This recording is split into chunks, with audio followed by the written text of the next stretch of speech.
அன்பர்களே, நண்பர்களே, உங்கள் பாலுவின் இனிய காலை வணக்கம்.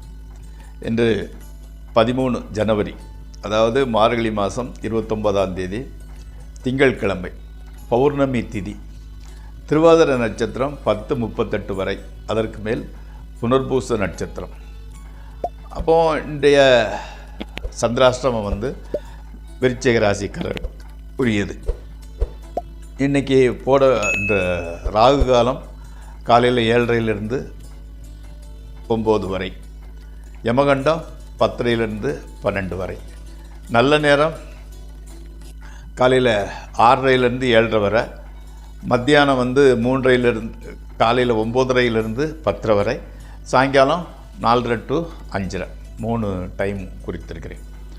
அடுத்து நீங்கள் அணிய வேண்டிய சட்டை நிறம் வெண்மை, வெள்ளை கலரு. தவிர்க்க வேண்டியது பச்சை கலரு. நீங்கள் சாப்பிட வேண்டியது உளுந்து வடை அல்லது புளியோதரை. இப்போது நம்ம அந்த ஜோதிட பாட நிகழ்ச்சியில் ரோகிணி நட்சத்திரத்தில் பிறந்தவங்களை பற்றி பார்த்தோம் அல்லவா? அதில் அதிர்ஷ்டம் என்னது, துரதிர்ஷ்டம் என்னன்னு பார்க்கலாம். இப்போ அந்த ரோகிணி நட்சத்திரத்தில் 4 பாதத்துலேயும் பிறந்தவங்களுக்கு அதிர்ஷ்டம் நம்பர் எண் 2. அப்போ டேட் எத்தனை, 2 11 20 29 அந்த டேட்டுகள்.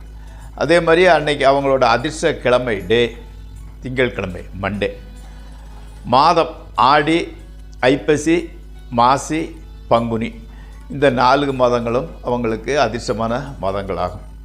அதே மாதிரி நட்சத்திரம் ஆயில்யம், விசாகம், கேட்டை, இவை அவங்களுக்கு. அதே மாதிரி அவிட்டம், ரேவதி, இவை அதிர்ஷ்டமான நட்சத்திரங்கள்.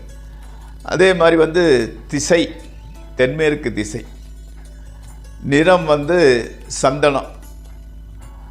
அந்த சந்தனத்தை சார்ந்த அந்த பால் வண்ண கலர், லைட்டாக சந்தன சேடம் இருக்கிறது மாதிரி. அந்த மாதிரி அதனோட சேத்திரம் அன்னு சொல்கிறது கும்பகோணத்து பக்கத்தில் இருக்கக்கூடிய திங்களூர் என்னக்கூடிய ஒரு ஊர். தெய்வம் பார்வதி தேவி. அதே மாதிரி அந்த ரோகிணி நட்சத்திரத்துக்குண்டான உலோகம் ஈயம், லட்சணை நரின்னு சொல்லுவாங்க. துரதிர்ஷ்டம் அன்லைக்கி நம்பர் 4. அப்போ தேதி 4 13 22 31. கிழமை சனிக்கிழமை. மாதம் வைகாசி மாதம். நட்சத்திரம் மூலம், பூராடம். திசை வடகிழக்கு. நிறம் கருமை, அதாவது பிளாக் கலர். நண்பர்களே, இப்பொழுது நாம் ராசிபலன் நிகழ்ச்சிக்குள் செல்வோம்.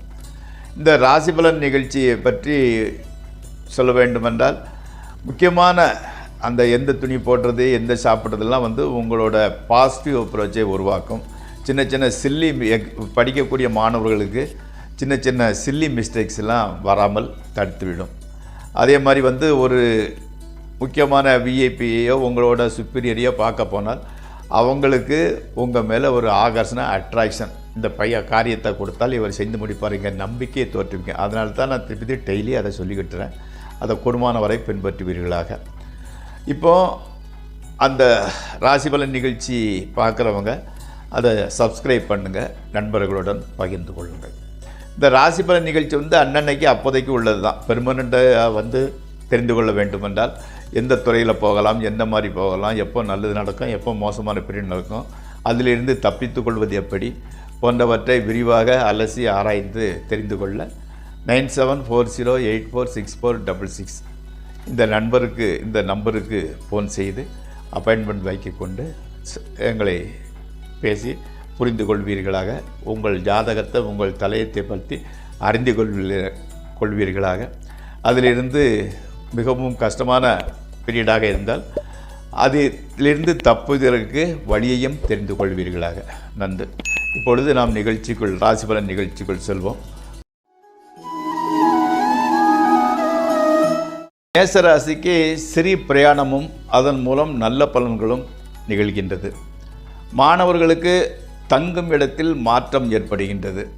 பொருள் வரவு, ஆடை ஆபரண சேர்க்கை ஏற்படுகின்றது.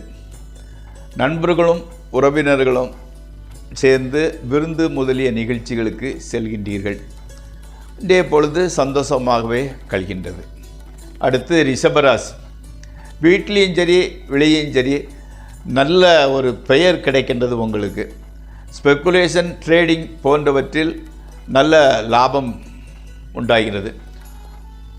ஆனால் கூட மிகவும் ஜாக்கிரதையாக ஹேண்டில் பண்ணவும். கத்தி மேல் நடக்கிற மாதிரி இந்திய பொழுது உஷாராக எச்சரிக்கையாக நடந்து கொண்டால் நல்ல லாபம் வரும்.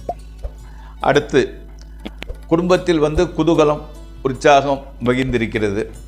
பல நல்ல காரியங்கள் நடக்க ஆரம்பிக்கின்றன. அதே சமயம் பண விரயமும் ஏற்படுகின்றது. மிதுன ராசி. கண் காது போன்றவற்றில் பிரச்சனைகள் உண்டாக வாய்ப்புள்ளது. வீண் சச்சரவுகளும் உண்டாகலாம்.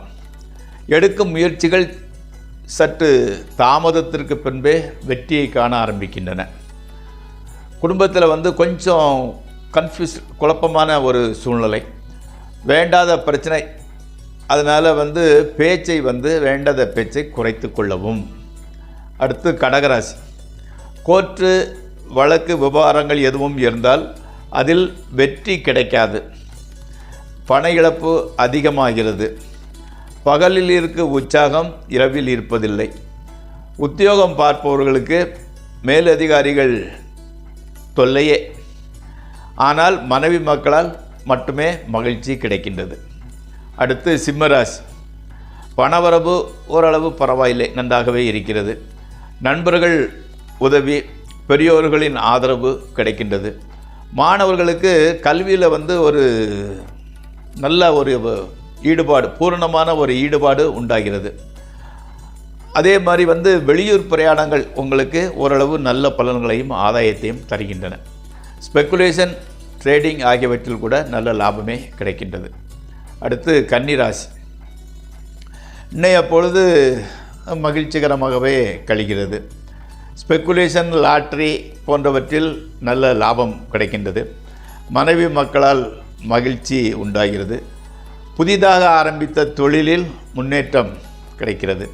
அரசாங்க துறையில் உள்ளவர்களின் ஆதரவு, உறவினர்களுடன் சுமூக உறவு ஆகியவை உண்டாகின்றது.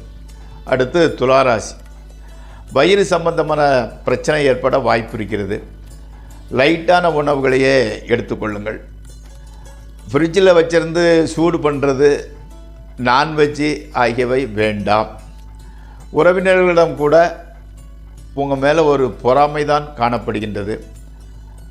அதே மாதிரி உத்தியோகத்தில் உள்ளவர்களுக்கு முன்னேற்றம் எதுவுமே இல்லை. அதே மாதிரி ஆஸ் யூஸ்வல் தான் போய்கிட்டு இருக்குது. உறவினர்கள் கூட போட்டி பொறாமை இருக்குது இல்லையா, அதனால் அவங்களோட தொடர்பை கொஞ்சம் குறைத்து கொள்ளுங்கள். நேரம் மாறும்போது அதை விரிவுபடுத்தி கொள்ளலாம். அடுத்தால எப்படின்னு கேட்டிங்கன்னா, பொருள் வரவு ஓரளவு நன்றாகவே இருக்கிறது. ஃபைனான்ஸ் பிரச்சனை எதுவும் இல்லை. அடுத்து விருச்சிக ராசி. இன்றைக்கி சந்திராஷ்டிரம நாள் உங்களுக்கு. அதனால் புதிய முயற்சிகள் எதிலும் ஈடுபட வேண்டாம். வீணான செலவுகள், அதே மாதிரி கெட்ட பெயர் ஏற்படக்கூடும். மனக்கவலை கூட கொஞ்சம் ஜாஸ்தியாக தான் இருந்துக்கிட்டு இருக்கு. மனைவி மக்களிடம் சச்சரவு உண்டாகலாம். தூர பிரயாணத்தை தவிர்த்து விடுங்கள். அடுத்து தனுசு ராசி. பணவரவு, அதாவது பொருள் சேர்க்கை உண்டாகிறது. மனைவியால் மகிழ்ச்சி உண்டாகிறது. ஸ்பெக்குலேஷன் ட்ரேடிங் ஆகியவற்றில் லாபமே கிடைக்கிறது. பிரயாணங்களினால் கூட நல்ல பலனே உண்டாகின்றது. ஸோ பெரியோர்களின் அவர்களிடம் நன்மதிப்பு பெறுகிறீர்கள். அதே மாதிரி அந்த கோர்ட்டு கேஸு விவகாரம் எது இருந்தால் அதில் செட்டில்மெண்ட் ஏற்படுகிறது. சிறு சிறு மகிழ்ச்சிகள், சிறு சிறு சந்தோஷங்கள் உங்களை இந்த பொழுதை இனிமையானதாக தெரிய வைக்கிறது. அடுத்து மகர ராசி. அந்த சின்ன சின்ன தொல்லைகள் ஏற்படுகின்றன. ஆனால் கூட பொருளாதார துறையில் முன்னேற்றம், ஃபைனான்சியலி உங்களுக்கு இம்ப்ரூவ்மெண்ட் நல்லாகவே இருக்கிறது. வாழ்க்கை துணையுடன் தற்காலிக சிறு பிரிவு உண்டாகிறது. சின்ன ஒரு செப்பரேஷன் ஏற்படுகிறது. நண்பர்களுடன் பேசி மகிழ்வது, பார்ட்டிக்கு போவது போன்றவற்றில் மனமகிழ்ச்சியான நிகழ்ச்சிகள் நடைபெறுகின்றன. வீட்டில் ஒய்ஃப் இல்லைன்னா அதுதானே ஜாலி தானே, அந்த மாதிரி பொழுதை கழிக்கிறீர்கள். அடுத்து கும்பம். தேவையில்லாத மனக்கவலை, குழந்தைகளின் ஆரோக்கியத்தில் சின்ன பிரச்சனை இருந்துக்கிட்டு இருக்குது. பொருள் நஷ்டம், ஸ்பெக்குலேஷன் ட்ரேடிங் ஆகியவற்றில் நஷ்டம் உண்டாகிறது. மனைவி மக்களால் மகிழ்ச்சி, அவர்களால் உங்களுடைய பணத்தட்டுப்பாடு குறைகிறது. மீனராசி, உயர்கல்வி பயில்வோருக்கு நல்ல மனம் பூர்ணமாக கல்வியில் ஈடுபடுகிறது. எதை கற்றுக்கொள்ள வேண்டும், நல்ல ரேங்க் வாங்க வேண்டும் என்ற ஒரு ஃபயர் உண்டாகிறது. பொருளாதாரத்துறையில் ஓரளவு முன்னேற்றமே. வீடு நிலம் வாங்குவதிலும் விற்பதிலும் நல்ல பலன் கிடைக்கின்றது. கணவன் மனைவி உறவு மகிழ்ச்சியாகவே இருக்கிறது. அதே மாதிரி குழந்தை இல்லாதவர்களுக்கு நல்ல செய்தி கிடைக்கின்றது. நண்பர்களே, இந்த ராசிபலன் நிகழ்ச்சி இத்துடன் முடிவடைகிறது. நாளை மீண்டும் சந்திப்போம்.